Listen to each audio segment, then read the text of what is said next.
doesn't seem quite so long ago. Last time that I saw you, ain't it funny how the memories grow? Seems they always fold around you. Tried to break you in a living hell, but they couldn't find a way.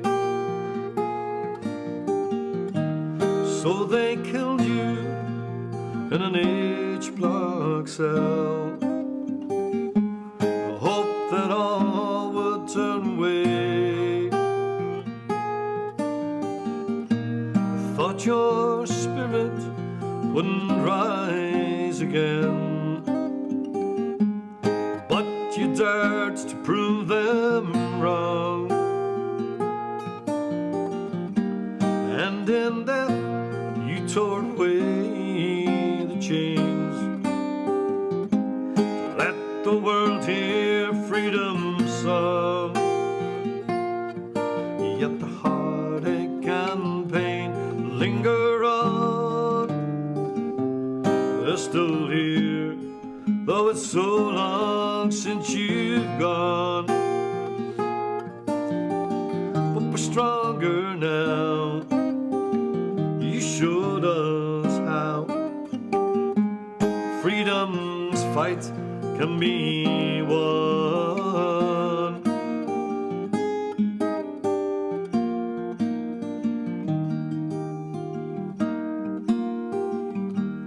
Wish there was an easy road to choose to bring the heartache to an end. But easy roads are always sure to lose. I've seen it time and time again. If you could stand by me like yesterday, I'd find the strength to carry on. So let your spirit shine along the way, and our day will surely come. Yet the heartache and pain linger on. They're still here, though it's so long since you've gone. But we're stronger now. You showed us how freedom's fight can be won if we all stand as one.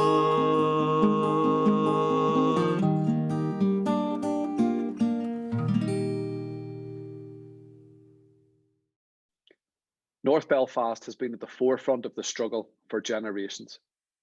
From the United Irishmen on Cave Hill to Sinn Féin historically winning the seat which was held by unionism for a century.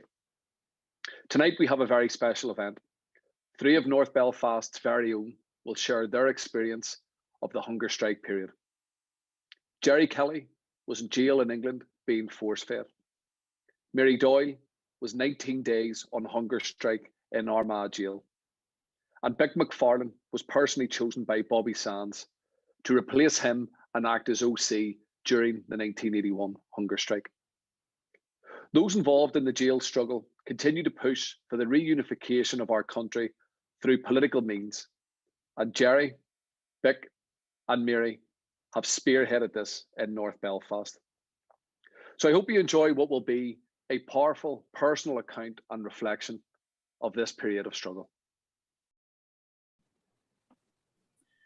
Okay, how you doing, Mick and Murray? All right, Jerry. You know, we're here tonight. Tonight's event is part of a broad and comprehensive programme of events which Republicans are doing across the island. And the programme pays tribute to our comrades who paid the ultimate sacrifice and changed the course of history in 1981.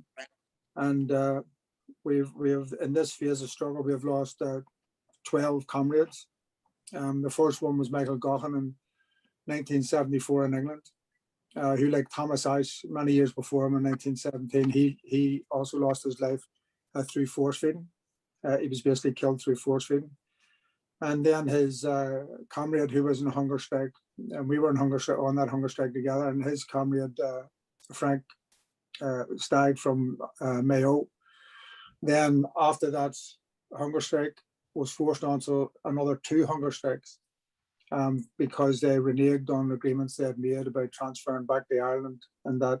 And unfortunately, Frank, in his determination not to break his own principles, died on hunger strike on the 12th of February, 1976, 2 years later. So that was sort of the background of, this. There's been many hunger strikes in the past, of course. There is a history of hunger striking throughout the Republican struggles, going through many decades, right back. I think there's actually 22 deaths in hunger strike in jail, but right back to Thomas Ice himself in 1917. So what I was going to do, Beck, if that's okay, is bring you in to sort of give a bit of an introduction in terms of the H blocks and Armagh jail, and about the protest. Start with the protest, and then we'll move into that if that's okay, and then we'll talk to each other during that. So do you want to kick off there? Yes, Jerry, that's fine. That's probably the best way. We'll just take it as we go along, and Mary will obviously come in about the protest for the Armagh women.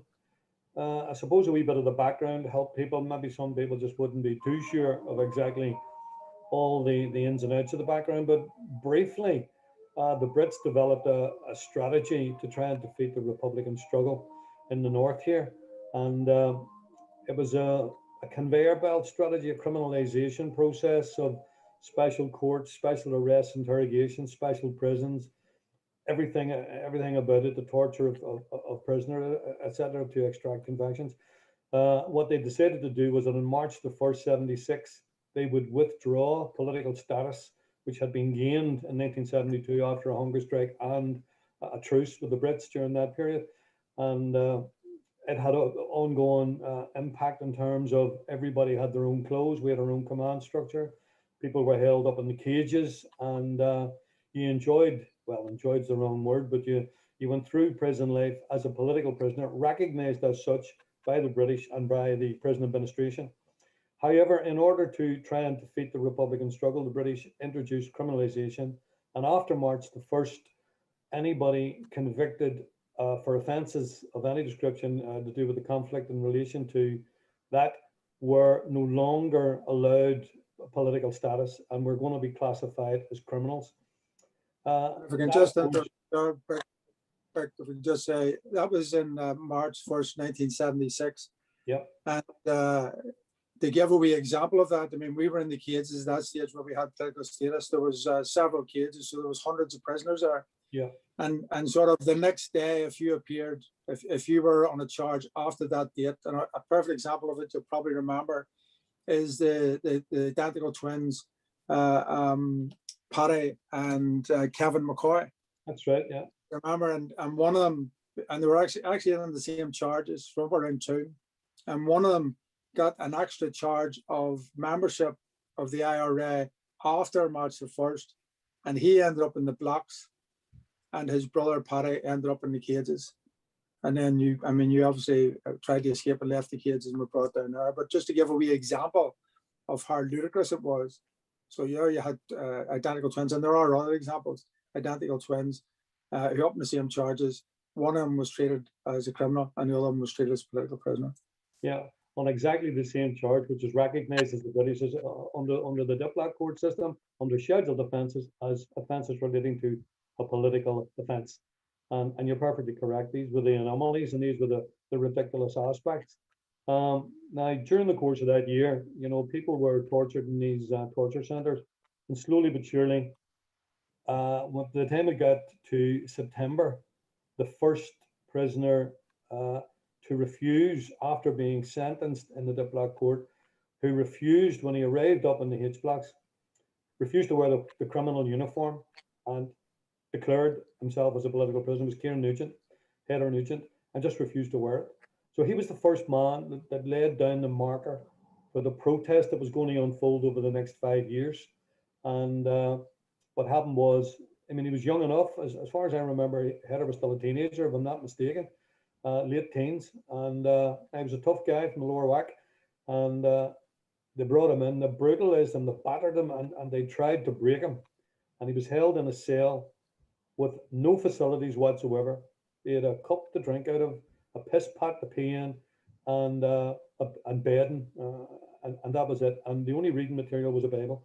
So his protest kicked off what was known to be the blanket protest, because the only thing you could wear in the cell was to wrap a blanket around you or cut a slice in it and put it over your head like a poncho and walk about the cell.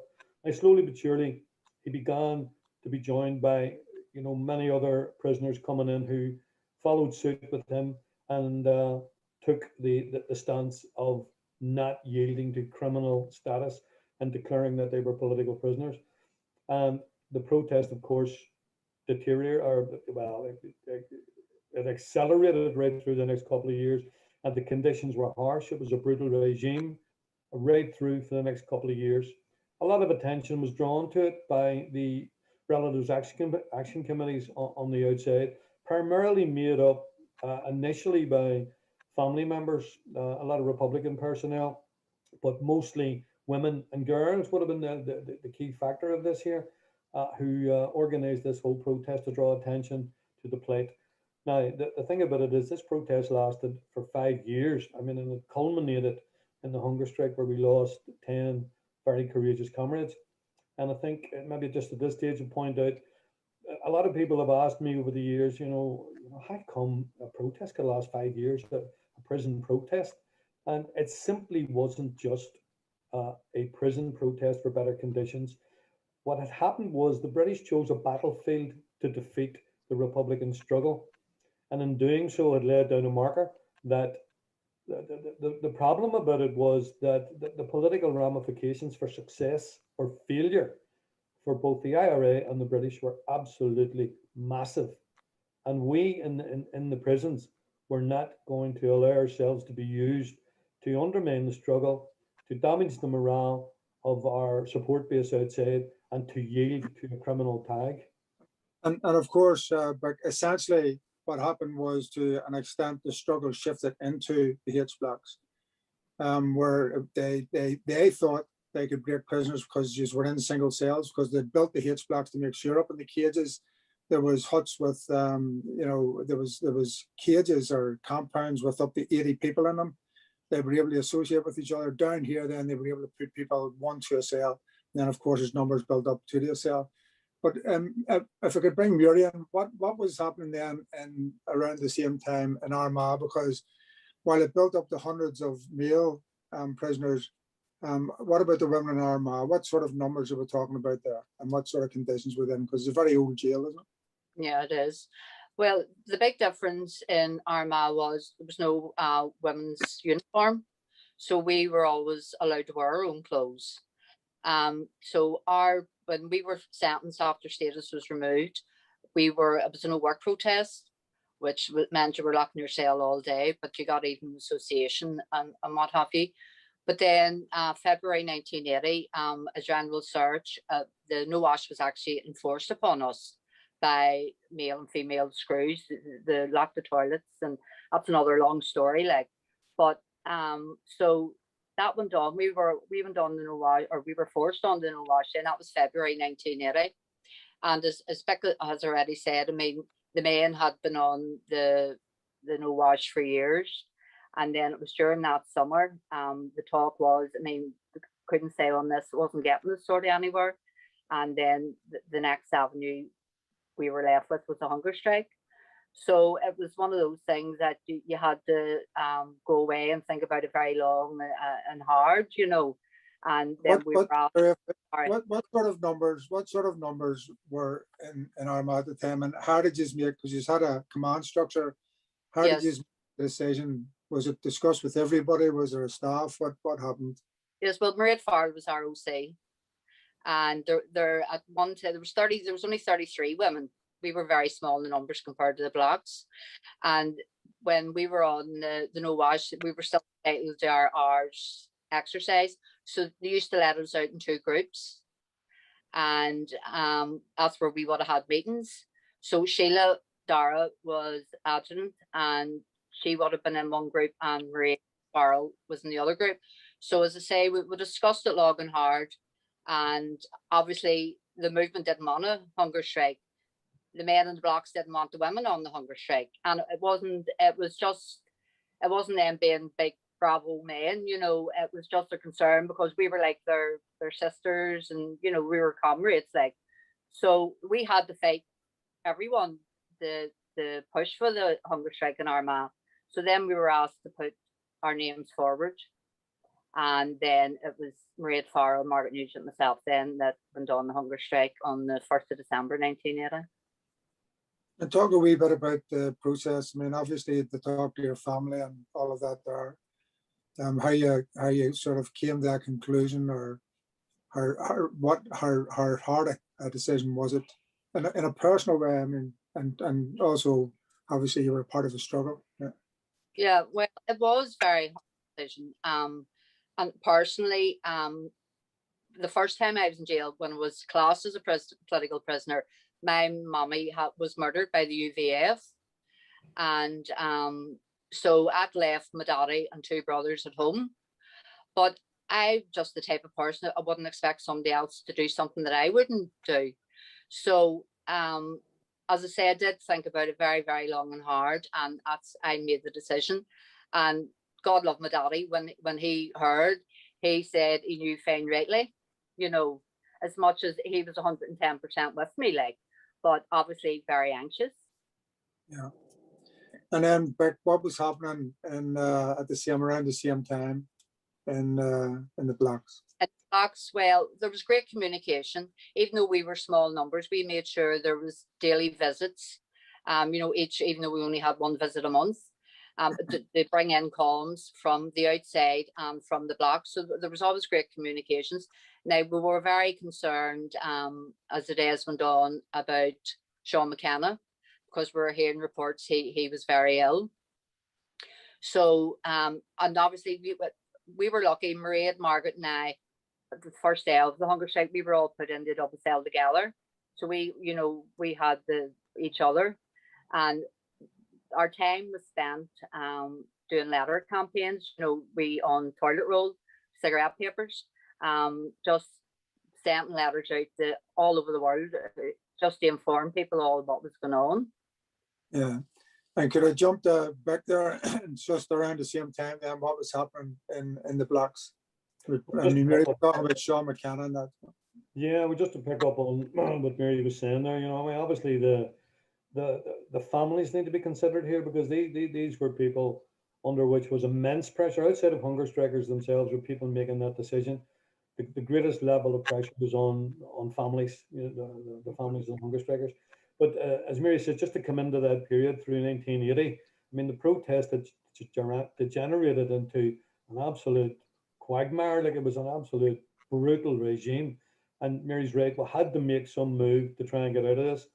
And the idea of hunger strike was broached. And at the time, just prior to 1980, there was talk about doing it. And Cardinal O'Fee had sent in word and asked us to defer hunger strike action because the Pope's visit was going to happen in October 79, and that if we deferred action, then what he would do was use his best offices with the Brits to try and get some form of resolution to it. But what happened was that once we had deferred action through into 1980, I think Cardinal O'Fee spent 6 or 8 months lobbying the Brits, and Maggie Thatcher in the end just more or less flushed them down the toilet with some remark about prisoners were going to be allowed to wear civilian clothing. And what happened was Cardinal O'Fee picked this up, as everybody else did, that you were going to get your own clothing.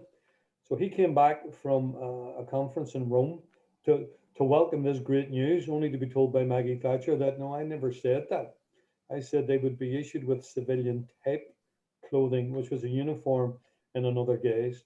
And he was more or less sidelined.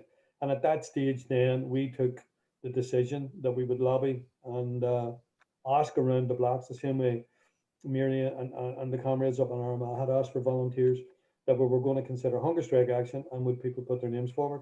We had a huge battle with Republican leadership outside the prison. And one of the points in it, Jerry, I think you made it the point earlier when you says the struggle moved inside the prison. Prisoners, by dint of the situation we found ourselves in, this was a battle to defeat republicanism. You know, prisoners found themselves at the forefront, at the cold face of the struggle, which should never happen in any conflict situation. And decisions were going to be made that were going to have a major impact on the struggle. So therefore, you know, the Republican leadership, the army leadership, political leadership outside had, you know, serious concerns about placing the integrity, credentials, credibility of the struggle on the shoulders of people who were in prison and who wanted to go on hunger strike. Now, it was a long battle, and the key thing, both for the first hunger strike and the second hunger strike, was that we had asked, okay, then please provide us with an alternative to get out of this situation, because it's physically impossible to get out of this short of surrender. And when they could not provide us with an alternative, the hunger strike action started on the 27th of October, 1980. I think it's worth saying, as you've described that. I mean, come back to the hunger strike in 1973, which I was on with the Prices, Marion Dolars and Hugh Finney, and others, along with Michael Gaughan and Frank Stagg, who joined the hunger strike. The leadership had the same attitude at that time, a very understandable attitude for the reasons you said, because here's a leadership involved in a struggle for Irish freedom, and then all of a sudden it's you're putting it on people, volunteers in a jail in those type of conditions, and their integrity was everything. And I think it's just worth mentioning that then word came in to us to come off the hunger strike, because they were worried about his dying, and you know, it was very genuine. But when you decide, and that's what I was sort of putting back to sort of Murray on that, when you decide to make that decision, really it's a very individual decision. I mean, I used to almost laugh at the idea that you could be ordered on the hunger strike and all of that, because actually when they sent that word, we just sent that word and said, no, we're not coming off it. So you're really, in a way, holding the leadership and saying to the leadership, I understand what your position is, but I have to do this. And to make that decision, I think in terms of all of the hunger strikes that have taken place, it's the understand that each individual on the hunger strike had to make that decision. And if you couldn't go into a hunger strike without, no one wanted to die, but without the knowledge that you may have to, because you can't go into hunger strike half-heartedly. You have to go into it full-heartedly. But let me move us on a wee bit till then the second hunger strike. So that's what happened up the first hunger strike, and then as we moved into the second hunger strike. But do you want to kick off it? Yeah, well, the reason the first hunger strike finished was, and Mary mentioned Sean McKenna being in a serious condition, had lapsed into a coma, was transferred to Musgrave Park Hospital.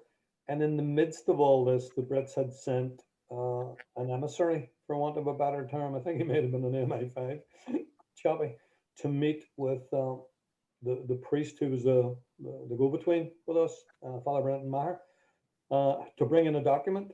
And the general feeling was, the general acceptance was, that there was enough to be able to read into it that would bring about a form of a resolution to the hunger strike. And when the lads moved to take Sean McKenna off the hunger strike for medical intervention, what happened in the aftermath of that, I mean, obviously the document arrived, but the Brits chose not to allow any sort of liberal reading into the document, and just hammered us and felt that what they could do was drive us into the ground. So once we got past Christmas, people tried to leave in our clothing, as the Brits said, you know, that prisoners would be able to get this. They weren't able to do it. You weren't able to leave your own clothing on. And when we went into January, it became abundantly clear that they were hell-bent on screwing us to the floor. So what happened was, distinctly recall probably one of the last sessions, meetings that Bobby Sands had with the prison governor, Stanley Hilditch.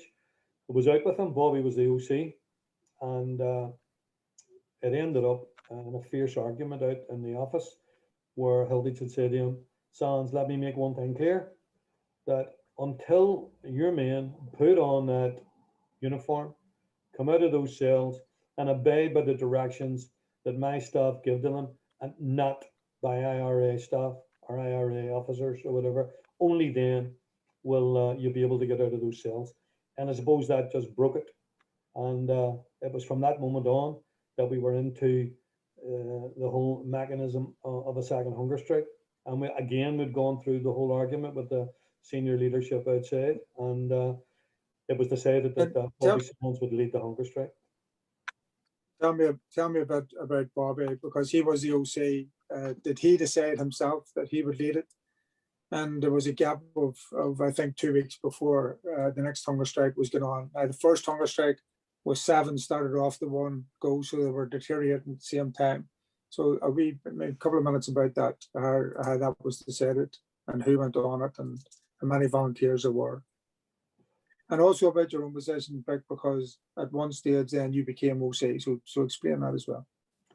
Well, in the first instance, when we argued with outside for the second hunger strike and putting that argument to bed, that they reluctantly agreed, that Bobby Sands had said that he would be leading the hunger strike as the OC, and he felt that that's what he needed to do. But we talked about a strategy of not having a collection of people on the hunger strike reaching a crisis point at the same time. So it was decided to stagger the hunger strike. So Bobby Sands would have been followed 2 weeks later by Francis Hughes, to be followed another week or 10 days later by Patsy O'Hara and Raymond McCreesh. And the reason we spaced it out that way is it brings it back to a point that you made, that the onus of responsibility lies squarely with the individual who decides to go on hunger strike and who decides to come off hunger strike or not, and taking into consideration the awful ramifications if there's no settlement, that you're on a very, very harsh, grueling course all the way down the line to an absolutely terrible end. And I mean, I witnessed this during the course of the hunger strike, but we can deal with that as we go along. But Bobby actually came back from a visit one day, and quite frankly, I'm not sure if it was Danny Morrison or Jim Gibney had been up, who were our key liaison people, as well as Joe Austin. They had been key liaison up and down with us. And what happened was, in the midst of just saying, I was talking about this, I was talking about that, and expecting this and expecting that. Oh yeah, and I told Danny to tell the lads outside that you'd be taking over when I go on hunger strike. That is the first that there was any discussion about me taking over OC. I was the PRO, which meant I was the guy that organised, as Mary had pointed out earlier, writing letters, organising stuff to different people, celebrities, etc., politicians. So it was Bobby who chose you, wasn't it? Yeah. Explain. I think he explained his logic to you. So tell yeah, us. It was a pretty harsh logic, because I argued with him and said to him, look, I am about number 4 or 5 down the line. You've an OC, a vice OC, an adjutant, an education officer, etc. I says, I'm not in the same pay grade. I'm further down the list here. So obviously, I says, the next in command with you going on hunger strike should be the vice OC or the adjutant. And I says, and Shanna Walsh is the vice OC. So quite frankly, he should be the guy that's taking over. He's been in the cages with you. He's been out. He's back in again. He knows the politics of this protest upside down and inside out. No better man to articulate the whole political scenario around this here, and totally and absolutely committed to the struggle. So he should be the man that takes over. And of course, Bobby says to me, yeah, but you're leaving one aspect out there. I says, no, everything's covered by him. He says, no, that's my best mate. And I says, oh, what has that got to do with it? And he says, well, let's just say that the Brits decide to open negotiations at a crisis period, and I am in a bad situation medically, unable to get into heavy duty negotiations.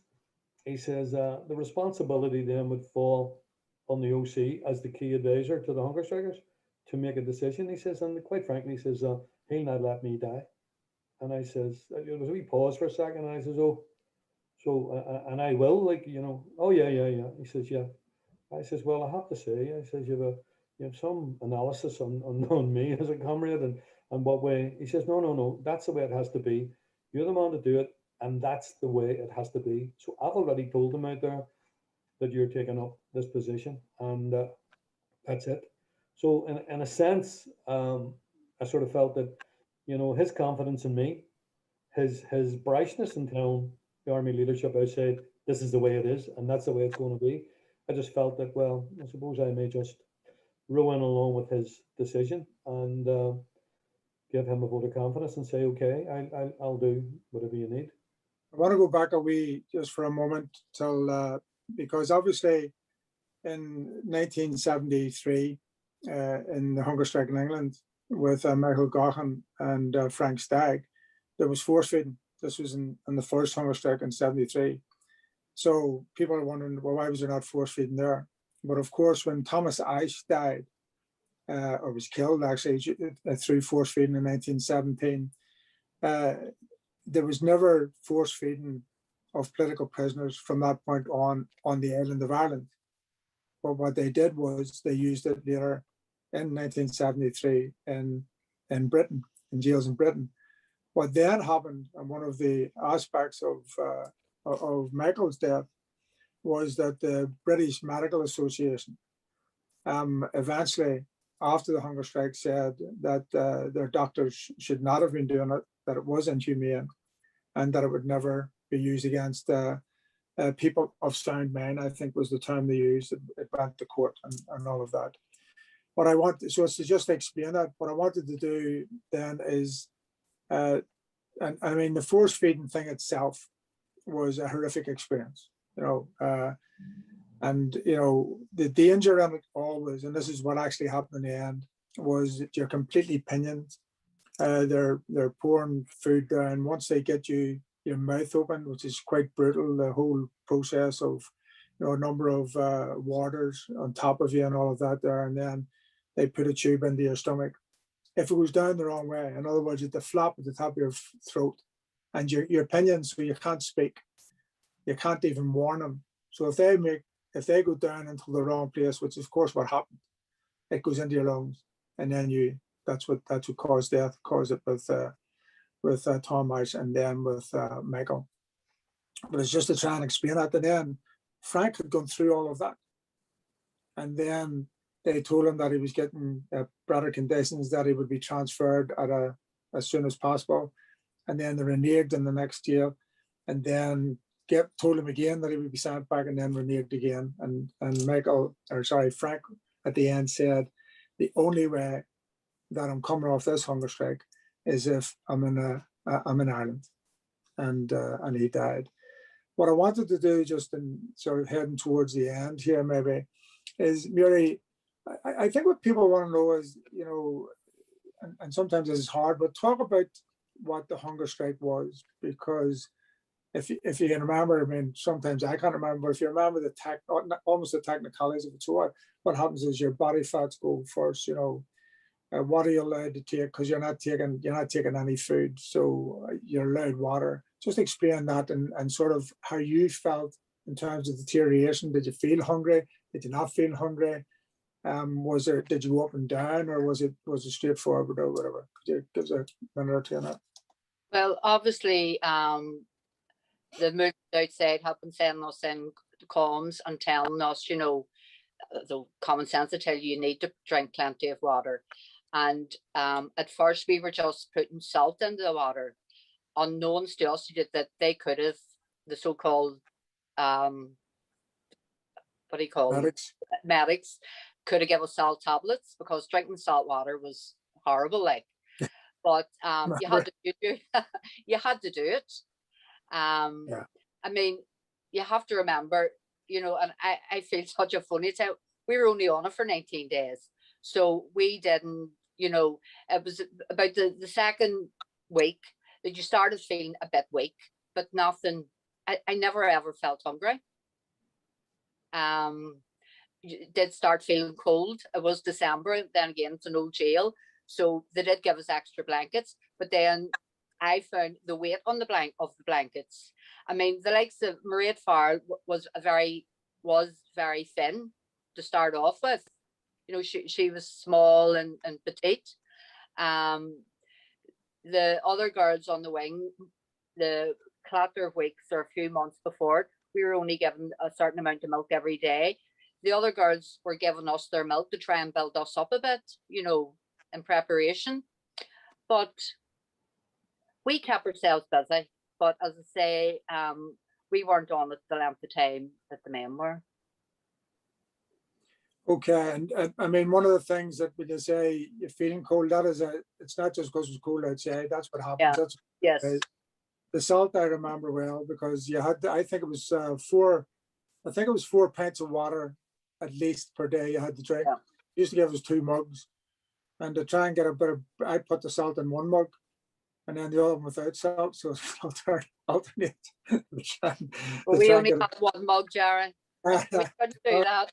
But I was spoiled. That's the way it goes, you know. So, Beck, I'm going to return to yourself, and Murray, if you want to come in as well. I suppose what people are interested in is are there any long-term effects? I mean, Beck, first, I mean, you were basically the leader. You had to take the burden of what your comrades were going through. It was one of the reasons that Bobby Sands picked you. He needed somebody who could take that burden and be able to at least analyze it, still have the ability to analyze it without the emotion overtaking the analysis. So talk a wee bit about that and how it's affected you through life, if at all. I mean, we're all Republicans and activists, and Murray, if we have time, we'll come back, and because I want you, because you were on the hunger strike, were there any effects later on or anything like that? So Beck, do you wanna, we're sort of running out of time, so. Yeah, well, first and foremost, I mean, I always say to people that 81 was the worst year of my life, and that's beyond all shadow of doubt. Went through all sorts of mayhem in the 70s and all the rest of it, but 81 was the worst year. One of the things, and in terms of Bobby Sands having this faith in me to carry that there, I didn't feel that. I didn't think that I was the right person. I didn't feel that I had the wherewithal to stand up to that. But one of the reinforcing factors, apart from the hunger strikers themselves, who were absolutely massive in giving me that confidence to help to do what I needed to do, was the likes of looking at the hunger strikers' families. And when we saw images, you know, when we did get newspapers and you saw a photograph of either Bobby Sands or Joe McDonald's kids, young fellas walking behind or hanging over the coffins of their family, or an image of Rosaline Sands standing at the back of a prison van saying, "My son is dying," and you knew that the pressure that you were under was not in the same league as what they were under. And even to think that while the walls closed in on you every so often, that once you looked at that level of pressure and heartache and pain, you weren't in the same league. So you had to look at it and say, you know, how dare I even feel that I can't do what I'm doing when these people are going up there? And these hunger strikers, when I was up visiting them, were expressing so much confidence in you and so much faith. And to me, then what you had to do was you had to do better tomorrow than you did today. And that's what sort of gave me a reinforcing factor. And Murray, I mean, it's 40 years ago. Have you ever had nightmares? Has it physically affected you, mentally, anything like that? No, no, not personally. I haven't, and I'm not making myself out to be something I'm not. Yeah. But I mean, I am very, this might sound strange, but very proud of that time. Obviously heartbroken of, you know, what Maggie Thatcher did to our people. But I've always thought that when your back's against the wall, you're at your strongest. And we got the strength from somewhere, even though our hearts were breaking. And as Beck said, the families just totally wrecked me. But where they got the strength from, no, God love them, but that's what did keep us going too.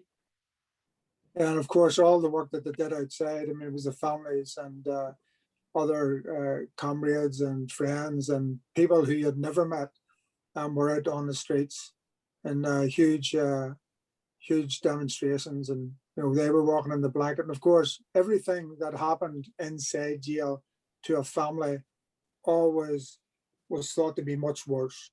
I mean, as bad as it was, the families were suffering from the idea that you were suffering even more than you were suffering when you were going through all of that. So, I mean, in terms of people often ask, any regrets in terms of any of that? None whatsoever. No, absolutely. I mean, I suppose in the sense that I would like to turn the clock back and wish we had never had to get to that situation.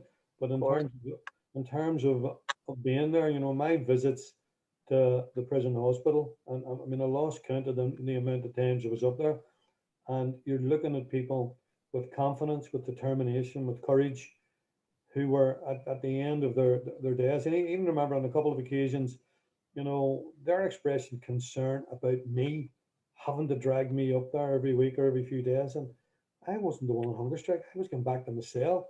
And people like Joe McDonald, when there was potential, an intervention with potential way out of it, if the Brits had seized the opportunity, sitting a few days before he died, telling me that more concerned about my comfort than his own, telling me that don't be worried, under no circumstances now do you be taking anything short of these 5 demands if they come in with it, and saying to me straight, you have a look, he says, Joe McDonald's strong, Joe McDonald's good, and there's no way am I taking short of what we set out to do. And that, in a sense, made such an impression on me, which has stayed with me all my days. I think it's worth, going right back to, and you mentioned earlier on, when the protest actually started, the criminalization protest, and it could have been anybody, but it ended up Kieran Nugent. Yeah. And he was at that point, although he had comradeship everywhere, and he was part of an army and all of that, he was on his own. So all of it fell on top of him. And when he went in, and I think he said, the only way you're getting that uniform on me is to nail it to my back. And it was that single individual who was standing against, without exaggeration, a huge, if you like, empire, but certainly within the administration, a huge administration trying to break him so the next one could be broken, the next one could be broke, and he set the standard. And I mean, he actually died young, as you know, yourself. He didn't die on hunger strike like that, but he died young, That's the one thing that I think the Brits do not understand. That belief and commitment is what brings individuals, and then there's one individual, and 10 individuals, 100 individuals, and 1,000 individuals, and then there's the collective. And when they work together, when they're pursuing something which is just, then the commitment is there. And I think that's something they'll never maybe understand, but our people understand it. Anyway, I want to thank you for the conversation. I think we've probably run out of time, and we'll talk more about this, and there'll be more conversations about it. But thanks very much, folks, comrades, friends. Okay. You're very welcome, Jerry. Go to me. You too, Mary.